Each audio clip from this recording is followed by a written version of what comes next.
back a good friend of the show, Joel Rubin, former Deputy Assistant Secretary of State. Joel, welcome back. Do you think this alleged attack, though, was possibly staged? Well, Marcel, it sure looks like it. I mean, Vladimir Putin has a lot of motivations right now to stage an attack. It was done at 2:30 in the morning. For some reason, the Kremlin was videotaping it and then released the video 12 hours afterwards. So it wasn't like a very organic type of environment. It looked very staged.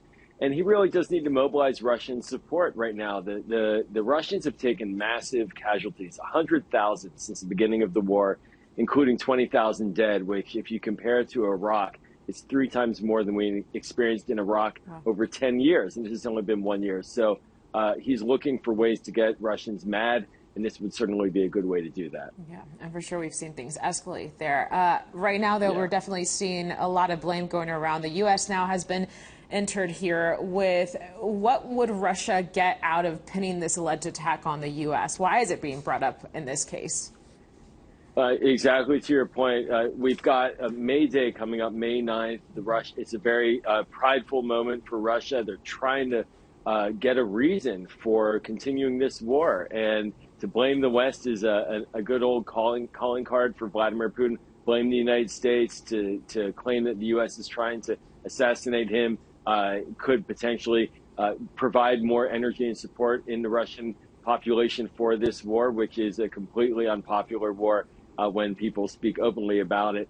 So again, it's for motivation at home to keep people's energy focused on supporting this war, which seems to have no end.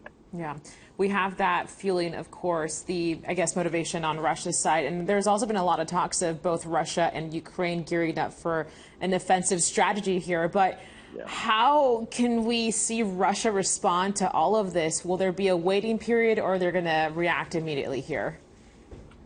Well, regrettably, Russia continues to bomb civilian areas. We just saw a couple of days ago in the middle of the night, basically a building of people sleeping destroyed by the Russians, young people murdered.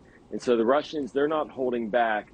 And certainly this spring offensive that you're alluding to, it's going to be significant. There's major fighting happening now in the eastern Bakhmut. It's been a slog for months, and it's likely that we're going to see a major offensive by Ukraine.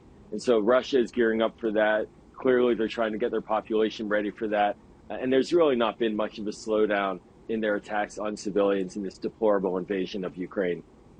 As always, Joel Rubin, thank you so much for breaking down what's taking place overseas. We appreciate your time.